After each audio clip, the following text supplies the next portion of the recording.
This video is sponsored by Ridge. More on them later.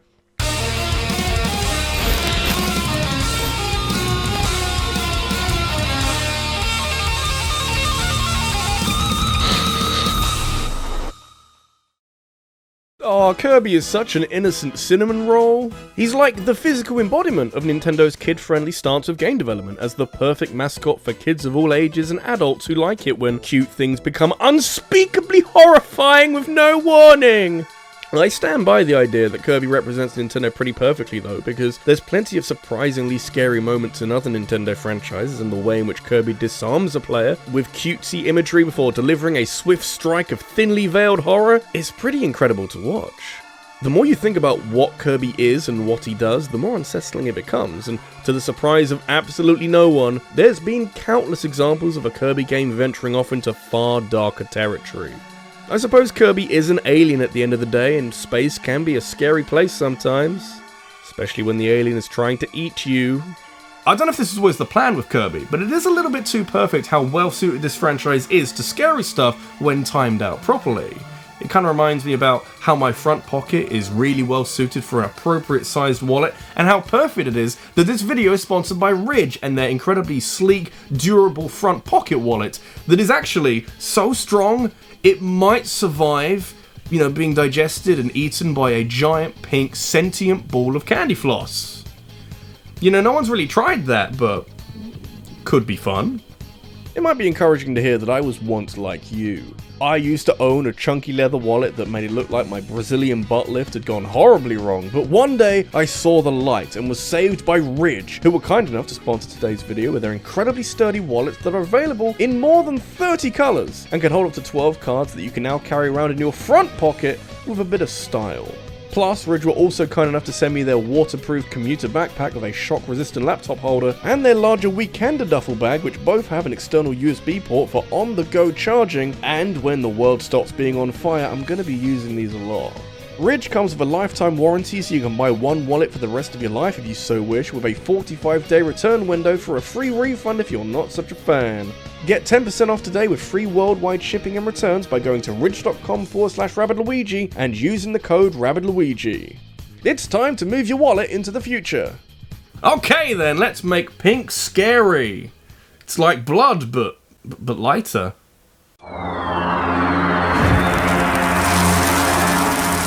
It's hard to know for sure what game clued people into Kirby games being at least a little bit fucked up. They're all at least a little bit dark, so I guess it depends on what game you played first and how you interpreted some of the more questionable content on display, but obviously some games are creepier than others, and I don't think too many people would struggle with the original Dreamland, for example. It's a Game Boy game that doesn't take too many risks graphically in service of keeping the tone of the game consistent.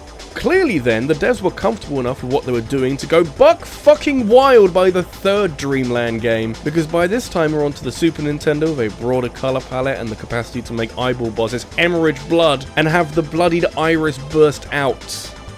Yeah? This is gonna be a wild video, holy shit.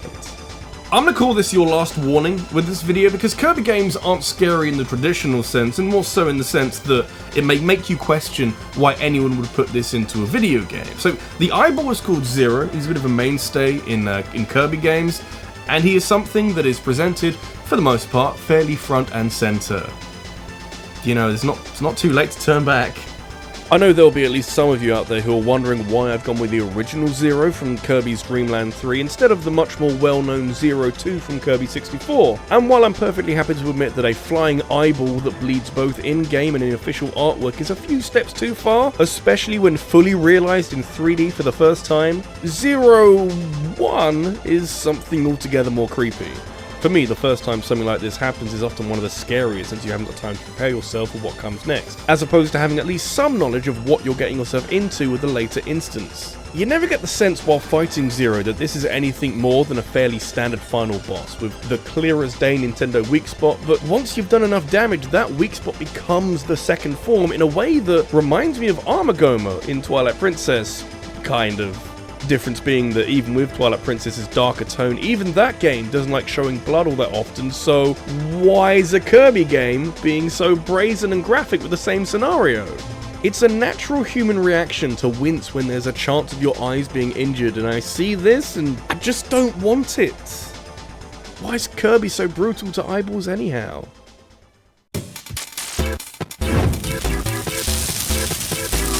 Kirby doesn't have a whole lot of spin-off games, but he does have, let's call them less mainstream games. At this point in his history, Kirby has a pretty well-established formula that gets wheeled out for every new platformer, and so it's very refreshing when the devs press shuffle and see what squirts out of the Kirby making machine. Epic Yarn has its incredible aesthetic, Mass Attack has the all-consuming Kirby hive mind, and Canvas Curse has you controlling Kirby with a stylus so that he rolls on the path you create for him through this ominous Technicolor world full of creepy smiling faces and empty music.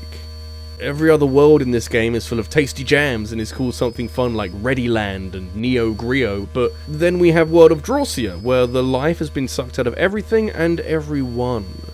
Kirby keeps doing this, where most of the game is full of whimsy and magical worlds, and then the end of the game is dour and oppressively evil, all with Kirby bouncing away without a care in the world. Gonna need you to start caring real soon. World of Drorsia is very good at doing a few things beyond simply creeping you out, and it's practically the best prelude possible for Canvas Curse's final boss, unsurprisingly called Drorsia. She's nothing too crazy, just a powerful sorceress who likes to draw her attacks, but if you know anything about final boss fights in Kirby games, you'll know that this is merely the warm-up act to a whole other branch of crazy. Defeating Drorsia unleashes Drorsia's soul, complete with hectic music, a piercing scream, and this bizarre fleshy appearance. It's a lot less understandable than a simple sorceress, and this intensely disturbing sensory overload takes the subtle creepiness of the area that came before and ramps it up so high that I do struggle to hold my concentration during this fight. I think the idea is that Drorsia now looks like a blob of paint, but I can't help but remember boss fights like 0 and 02 and wonder why Kirby loves bosses that drip. There's an obsession here and I don't like it.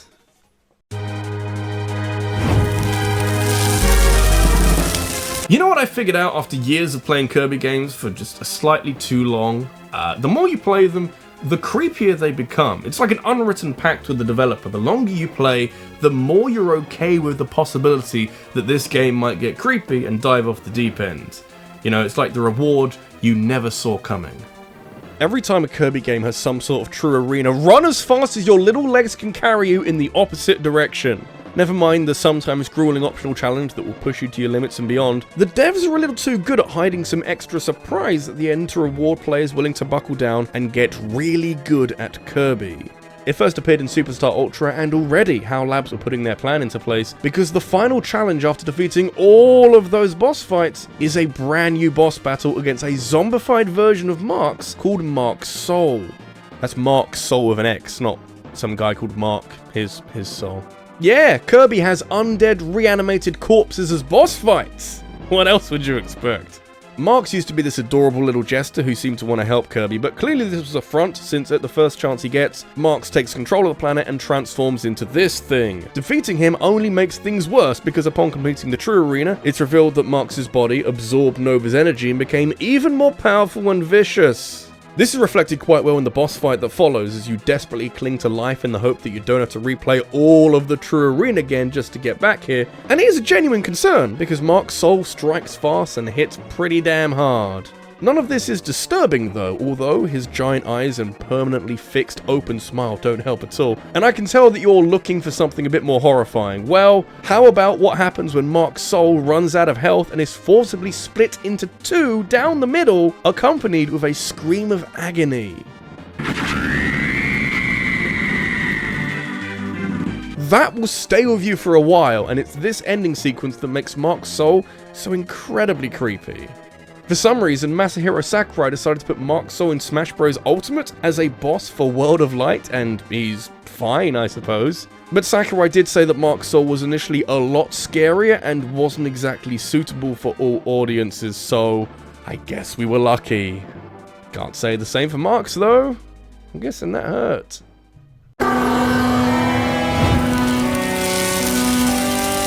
It's hard to know when the golden age of Kirby games was. Maybe the 90s, since they had so many amazing games, but I'd like to make an argument for the last decade being pretty outstanding for Kirby.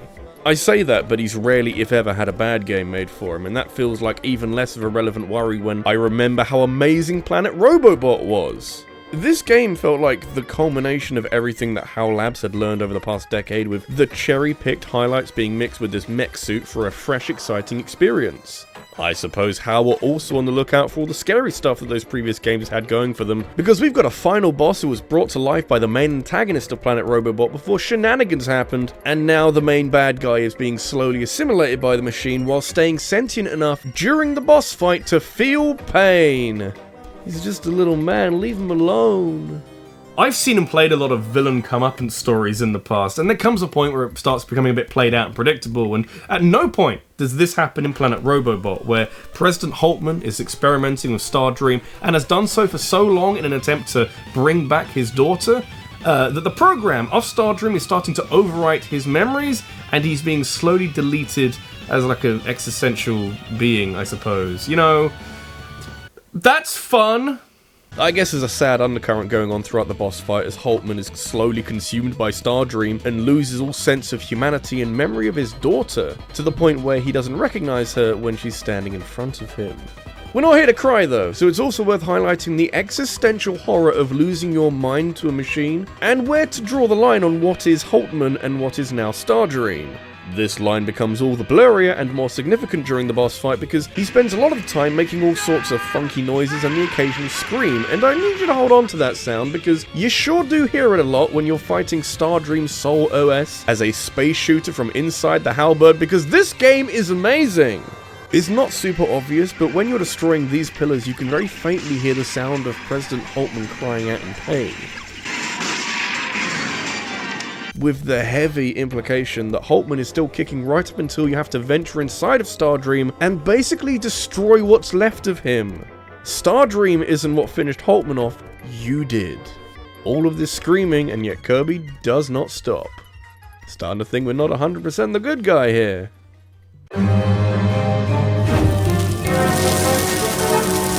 Kirby lore is a rabbit hole that you do not want to fall down.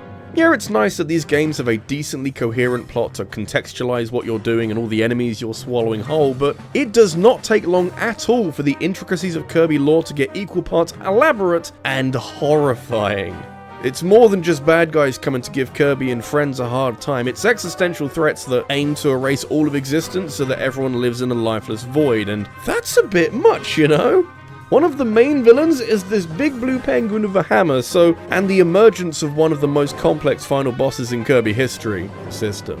Kirby Star Allies set new standards for both, with its final moments being punctuated by a ritual sacrifice by a cult, an out-of-nowhere jump scare, and the emergence of one of the most complex final bosses in Kirby history, and it's this last bit that I want to focus on because the deeper you dig with Void Termina, the crazier and creepier it gets.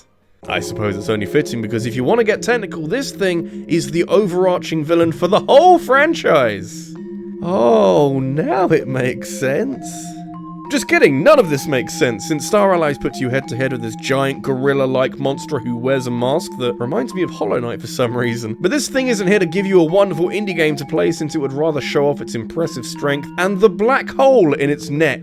Yeah, it's a final boss in a Kirby game, which means you need to destroy this thing completely, so into its neck you go, like a more explorative version of Bongo Bongo from Ocarina of Time. Mostly it's not too bad, although I can't say I appreciate seeing Void Termina's sacrifices cocooned in the background, but mostly you're here for your second trip into Void's neck, where its core has now lost its shell, and is now Kirby? That's definitely Kirby. You can't tell me that it isn't, and if you were to ask me what I'm not expecting to be chilling out inside the body of the main bad guy of the whole fucking franchise, something that looks like the protagonist would be pretty high on that list. It raises all sorts of implications of Kirby's origins and his nature in the world, since the root of all evil in this series is intrinsically linked to the cute pink ball of goo that you play as. Is this a boss fight or a struggle for power? I didn't need those questions coming away from this game. The concerning little caveat with Void Termina is of course that we are still ramping things up for creepiness, because Star Allies is so far the latest game in the Kirby franchise. We are due another one, and for the most part it seems like, you know, humanity's been destroyed, so it's good to know that we can always get creepier. This is RabbidLuigi, and if you've enjoyed this video, make sure to leave a like and subscribe for more in the future. There's also one here where I rank all the DLC fighters from Smash Ultimate. I also want to thank my top supporters on Patreon, including Sarah Malleon, the Green Scorpion, and Jerome Sankara. Thank you for watching, and Kirby's really scary.